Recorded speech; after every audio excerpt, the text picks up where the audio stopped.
So, this all happened when I was 16, so nearly 10 years ago at this point. Funny how fast time goes by, because I don't think I've been the same person since. You see, my entire childhood, my entire family considered me outgoing, charismatic, and rambunctious. They stopped using that last word quite a bit once I entered through the gates of my teen years. Now, in present time, in my own words, I'm broken. My whole life that was once ahead of me, vanquished, left in the dust, all because of one night. I'm assuming anyone bothering to read this is probably going to click off, because right now, I just seem like a crazy old guy that got a hold of a computer and is typing some bull into a little box that says text optional, even though really, I'm only in my late 20s. Already seems like bull, right? I promise you, I'm not making this up. It's not a damn joke. No one has believed me before, and whenever I told them, they tried taking me to a therapist. All strangers, albeit. Haven't told anyone in forever, which I may need one because the attic of my childhood home is a place that I never want to remember ever again. I need to jog through my memory a bit here because everything seems so foggy, still a blur, as if it happened only 5 minutes ago. But there's not much to really need a lot of brain power to remember. I'm an only child, and I lived in a quiet, suburban neighborhood full of delightfulness, energy, and a lot of land. I didn't know any of my neighbors closely, but they seemed nice enough. That's not important to the story though. Going back to my childhood, as I sit on this air mattress in this rundown hotel, it's, to be honest, really great. I had a lot of stuff, whether it was toys, technology, stuff like that. Lots and lots of friends too, even a girlfriend. At that time, life quite literally couldn't have been any better than it already was. It was a Sunday night, the weekend, so I got to stay up late. You all know how that is. I was in my room, playing on my Xbox 360 while my parents were asleep, drinking energy drinks since I was planning on pulling an all-nighter. I was succeeding since, if I can remember correctly, it was about 12 AM already. It was the first Halo since I wanted to go back to it, and I died for the first time in the hour I started playing it, getting frustrated but also proud of the progress I had made so far. When I thought of the attic that was right down the hall of my house, I knew I had never gone up there because my parents always said it was just full of boxes and didn't want me going up there. The whole thing they said about it just being boxes kept floating in my head, repeating itself, as if my mind just started disobeying me. Even when I thought in my head for those exact words to stop, I decided I would just take a tiny peek, just to see what it looked like. I kept my Xbox running for background noise so my parents wouldn't hear the creaking of the attic stairs and the attic itself. I snuck out of my room, checked to see if my parents were asleep, and to my luck, they were, passed out, and not looking like they would wake up anytime soon. Perfect, I thought, doing a little celebration, before I cut it out when I realized how dumb I looked. I closed their door a tad, and tiptoed to where the attic door was. It was just in the middle of the bedroom hallway, not hard to find at all. I realized how loud it would be for me to open the attic door and have the ladder come swinging down. I winced at the thought and told myself I wouldn't be loud at all. I was lying to myself. I reached up to it and pulled the attic door down, and the ladder came down. I tried to catch it, 50% successful since I prevented the thud on the floor being really loud, but it still made a lot of noise. I cussed myself out and started climbing up the ladder into the abyss that was the attic of my house. Every step I took up was a cautious one, making sure the ladder wouldn't creak loudly, in fear of waking up my parents and making them mad, even though I had my game volume up from my room to try and drown out the noise if it ever did creak. A minute passes after me being careful to not fall off the ladder or creak the ladder before I finally get my head into the attic. I look, there was no boxes in sight. In fact, literally nothing was in sight. I start thinking, why did my parents lie about there being boxes up here when the attic was empty? As I'm trying to figure out the logic behind that, something in the corner of my eye catches my attention. I look and see a small, old TV set up in the corner of the attic with a tiny chair and a videotape just sitting idly in front of it. I was in awe that there was actually something up here and that it was so random. I started climbing to get myself fully in the attic. Once I do, I start blowing cobwebs and dust out of my face. It's clear there hasn't been anyone up here in ages. Even the old television, chair, and videotape were dusty. The attic was pretty large, so the distance from the TV and the attic door was pretty significant. Once I made it to the little TV setup, I looked back one last time at the attic door. My parents weren't up. Perfect. I picked up the videotape and proceeded to blow and wipe the dust off of it. I read the title, Jonathan and Cassie. Those were my parents' names. I quietly sighed, realizing it was probably just a wedding video. I was still interested and bored though, so I figured out how to open up the VCR. And once I did, I celebrated a bit since I figured out how to work an old thing such as this TV and slowly inserted the videotape.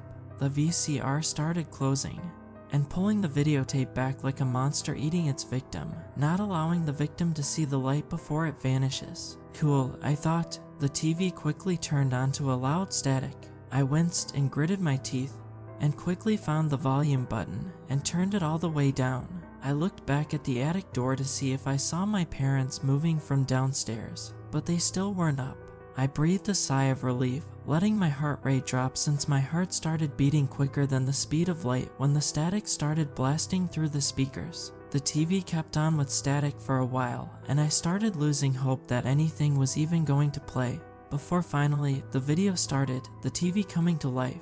Reminder that you remember the year the first photo was and pay attention to when the next photos were taken. On the screen, it was a photo of my mom and dad from 1995, seemingly after they got married. They were on a couch from the same living room of my house. Cool, I whisper. This was pretty cool, seeing old photos of my parents. They looked happy. They were smiling, extremely happy, in fact, young, wild, and free. After 30 seconds, the video had a sudden static, then cut to another photo. They were on the same couch, and the date at the bottom said it was a few months later. They were still smiling, still looked happy, but they looked a bit more tired. The contrast from the first photo and the second photo was slightly darker. Still, nothing seemed off.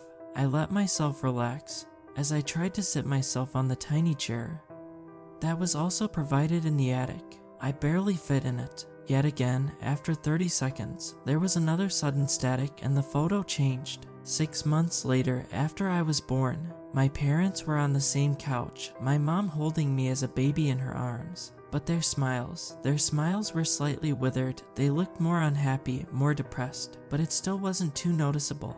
The contrast was yet again slightly darker, and I saw that bags were forming under their eyes. This time, a static happened after 10 seconds and the photo on the screen changed. 1 month later, I wasn't in my mom's arms in this photo, not even in my dad's. Like all the other photos, they were on the same couch, but this photo was strikingly different, and it was disturbing. My dad was marginally slumped on the couch, and I could tell that he was trying to smile, but it just wasn't there. The bags under his eyes were extremely dark now.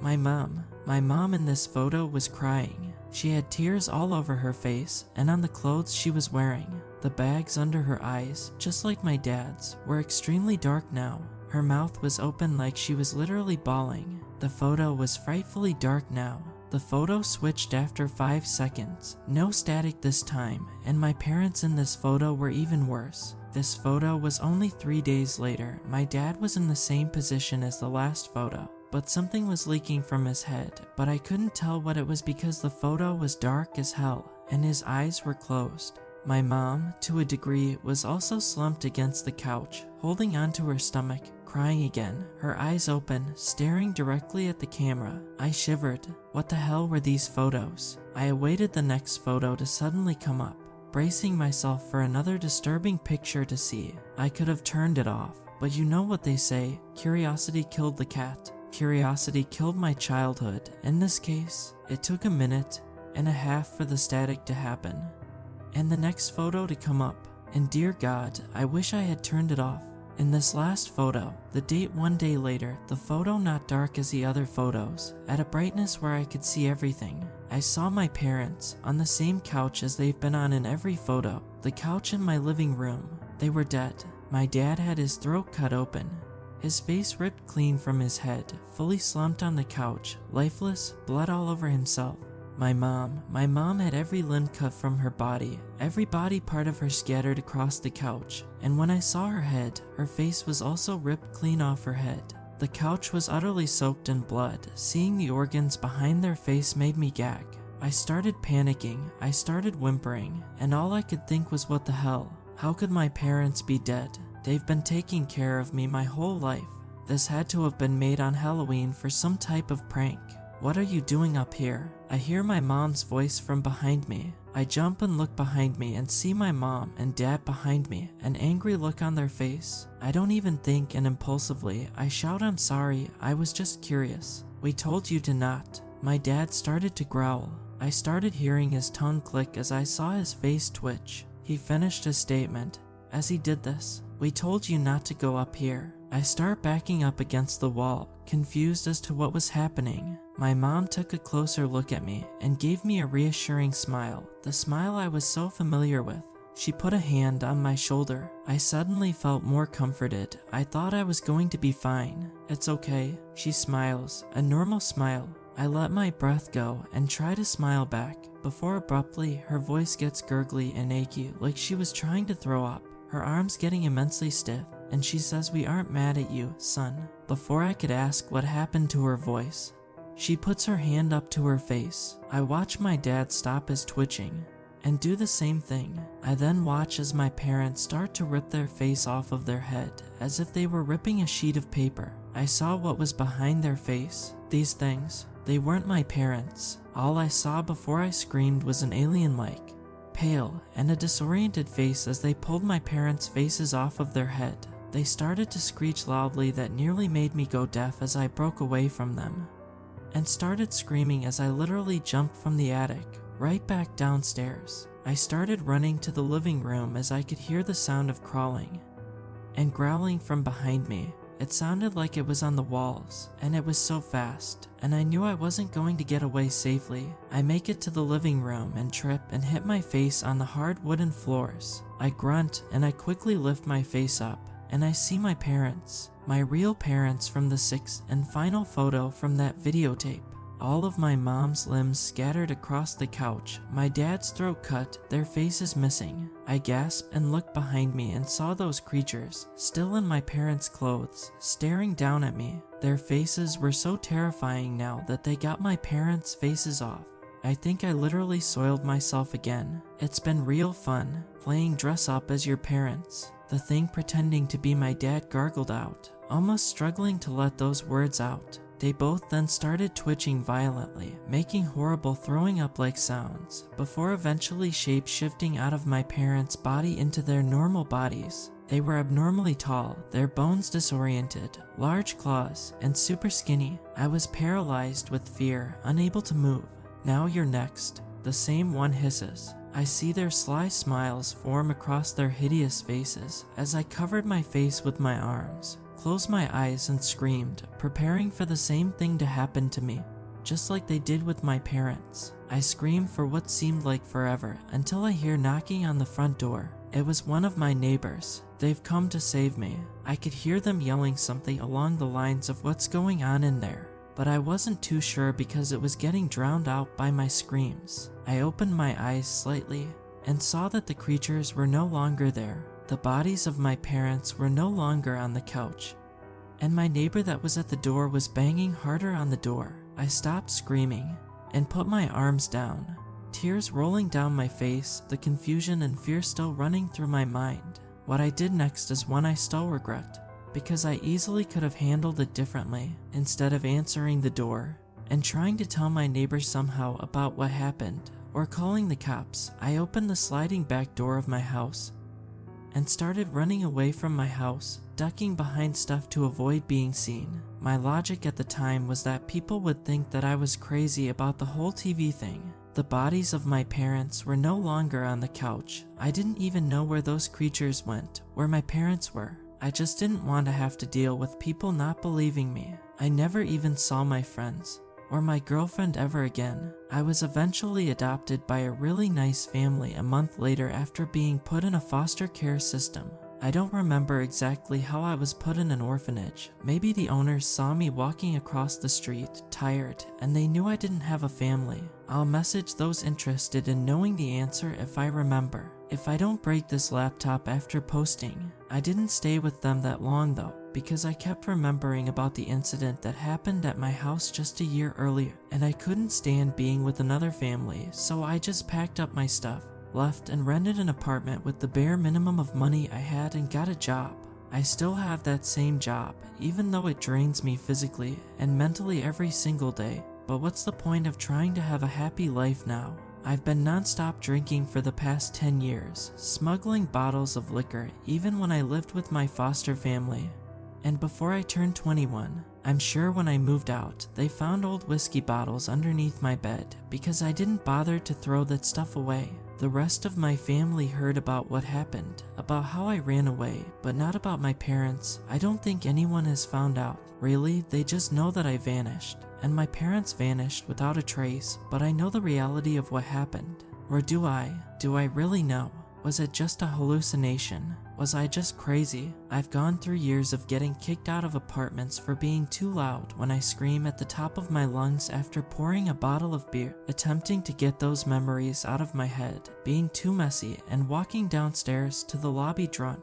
Every goddamn apartment complex, which is why now I'm at the worst of them all. Walls being ripped apart, a horrible stench that smells like death, and bugs everywhere in the hallways. But hey, they don't care about what I do, so why should I care? Looking back at this now, I think I understand the reality of this world, the reality of those things that took my parents' lives when I was just a baby, terrorizing them for a year, before eventually just ending them. The horror sinks in every single time I remember that I was raised by those creatures for 16 years, and I still don't understand what their motivation was, what they were waiting for. Why would they wait 16 years to try and pounce on me, show me what they really are? I don't want to sound crazy, but what else do you want me to say? They're what lurks in the night. They creep, they crawl, they kill, they break, they ruin. If any of you for some reason want to leave a comment on this, go right ahead, I don't care. I'll try to reply to as many as I can before I go out and smash this god-forsaken laptop to a million pieces, burn it, then proceed to burn its ashes, and then throw those ashes into a wood chipper. I apologize if this isn't the happy ending you all seeked. I'm sorry I didn't become some hero, avenging my parents, going out to try and find these creatures that ruined my goddamn life. And trust me, I want to rip their head off and keep it as a souvenir. Hang it up on my wall, laugh at their dead corpse for taking my parents away from me, for pretending to be them. I don't even know what my parents' actual personalities were like. Or maybe they nailed it, because from what I have seen in my childhood, the rest of my family were very normal around them. Which makes me think, how long were these creatures studying? And watching my parents, why did they choose them? Hell, what was the point of the pictures? I'm trying to drink this all off, but I still have a tremendous weight on my shoulders, an omen over my head that I can't seem to get away, no matter how many shots of vodka I take, no matter how drunk I get. Now that I think about it, maybe I can do something about this. For the past couple of months, I've been hearing quiet crawls on my apartment walls and quiet gurgling from other rooms in my apartment. In the middle of the night, I see tall, skinny shadows from my closet or my hallway.